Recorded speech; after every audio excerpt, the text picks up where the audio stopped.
Bonjour, je voudrais aujourd'hui dire un mot à l'occasion de la crise politique au Niger. Ce qui se passe au Niger est emblématique de cette Afrique noire qui s'enfonce dans l'absurde et le chaos. Une vraie tragédie. Après le Burkina, la Centrafrique, la Guinée, le Mali, c'est le tour du Niger. On se demande quel est le prochain pays qui va vivre ce triste sort infligé par des hommes en treillis, parfois de vrais farceurs, qui surfent sur l'intoxication des opinions africaines. Le mal africain est profond.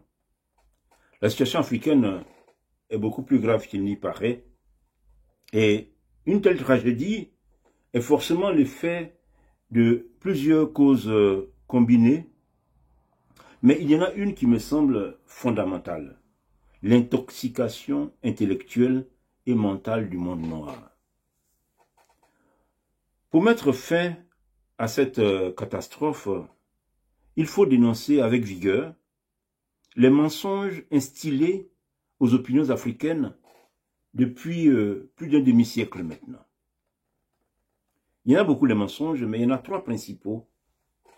Alors, le premier mensonge dit que le blanc a été responsable de la traite négrière.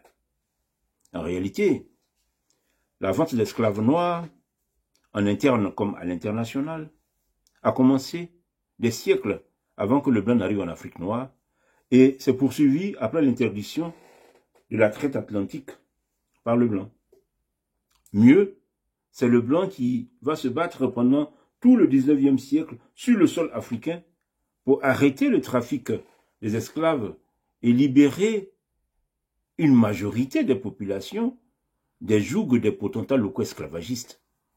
L'esclavagisme, la traite négrière, l'esclavage, ce n'était pas les Blancs, c'était nous-mêmes. Le deuxième mensonge dit que la colonisation fut un crime.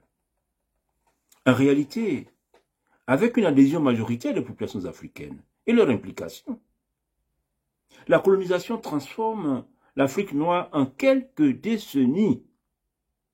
Unités territoriales et politiques maintenues jusqu'à nos jours. Les États africains d'aujourd'hui sont les anciens territoires coloniaux. Éradication du fléau de l'esclavage commercial et promotion progressive des droits humains. Structure de santé qui déclenche une explosion démographique. Instruction et développement des capacités humaines. L'école, c'est la colonisation. Construction de centres urbains et d'infrastructures de communication. La plupart de nos villes aujourd'hui, en Afrique, sont des villes qui ont été créées ex nihilo par la colonisation. Les villes multiséculaires comme les Tombouctou et autres, on peut les compter sur les doigts des mains.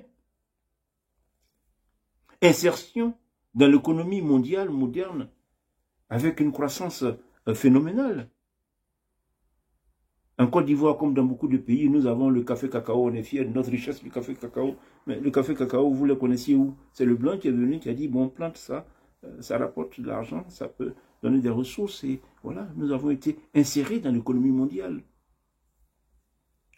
Il s'est trouvé que, au sortir de la Seconde Guerre mondiale, les États-Unis d'Amérique et l'Union soviétique ont profité de l'affaiblissement exceptionnel des nations de l'Europe occidentale pour ébranler cette réussite de l'Afrique noire colonisée. La colonisation fut une réussite exceptionnelle de l'Europe en Afrique. Cette réussite que savaient apprécier les masses populaires africaines. Elle qui, et je le répète ici, parce que je l'ai déjà dit, je vous l'ai déjà dit, en 1958, dans l'espace francophone, malgré les campagnes américaines et soviétiques de dénigrement systématique de la colonisation, les populations africaines ont rejeté l'indépendance à 9 sur 10. 90% des Africains ont rejeté l'indépendance. Comment peut-on dire que la colonisation était un crime? à l'indépendance, l'Afrique c'était 9% de la population mondiale, avec une part de production de richesse de 9%. C'est-à-dire que l'Afrique avait une richesse moyenne par rapport au reste de l'humanité.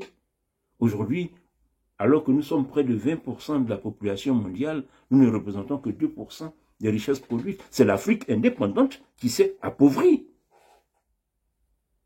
La colonisation ne fut pas un crime. La colonisation était très prospère. Le troisième mensonge dit que depuis les indépendances de 1960, c'est la France-Afrique, d'autres diront l'Afrique ou néocolonialisme. C'est la France-Afrique qui est responsable de l'incapacité des États d'Afrique noire à amorcer leur décollage.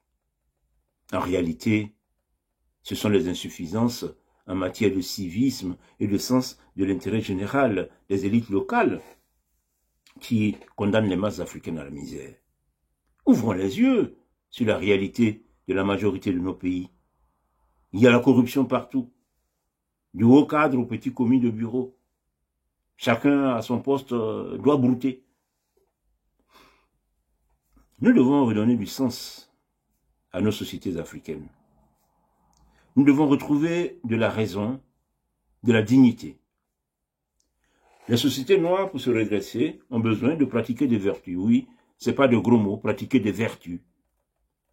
Il faut sortir des élucubrations et de la colère pour comprendre des choses simples. Une société sans vertu, c'est-à-dire une société pervertie, est vouée à échouer dans l'anomie, c'est-à-dire le désordre, le chaos. Les vertus, c'est quoi? Le travail, la dignité, la solidarité, le sens de l'intérêt général, la promotion de la moralité publique. En réalité, ce sont nos inconduites qui nous condamnent au désordre et à la régression. Ce n'est pas le néocolonialisme. Alors, tous ces mensonges ont un effet.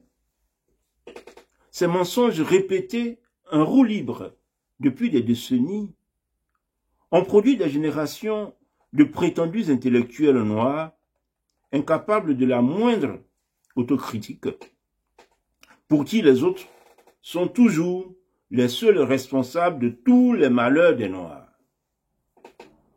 Ils ne se rendent même pas compte, ces abrutis, qu'ils se méprisent eux-mêmes en admettant qu'ils n'ont aucune responsabilité dans le cours de leur histoire. À l'endroit des Occidentaux, je voudrais ajouter ceci. Tant que les médias publics, français et autres, continueront de renforcer ces mensonges, tant que des responsables politiques, comme Macron, continueront de soutenir que la colonisation fut un crime, ils donneront toujours matière à moudre à tous les influenceurs haineux, tous ces manipulateurs qui pullulent sur la toile. Si le chef de l'État français dit que la colonisation est un crime, mais bon, les rentiers ont beau jeu de parler des passifs coloniales, des dettes coloniales. Le temps est venu de dire la vérité sur l'histoire de l'Afrique noire. Le temps est venu de désintoxiquer les opinions africaines, et pas que d'ailleurs, puisque les Européens sont autant intoxiqués. Sinon, impuissants, nous ne ferons que regretter l'inexorable progression de cette tragédie que nous observons au Niger. Des foules abruties et manipulées qui croient que les autres ont toujours été et sont encore les responsables exclusifs de tous leurs malheurs, de tous leurs problèmes. Dans l'immédiat, je voudrais apporter un soutien total à la résolution de la CEDEAO sur la crise que vit le Niger. Espérons que ces responsables politiques africains, en tout cas au niveau de la sous-région, trouveront les meilleures solutions pour sortir ce pays frère de cette mauvaise passe. Je vous remercie.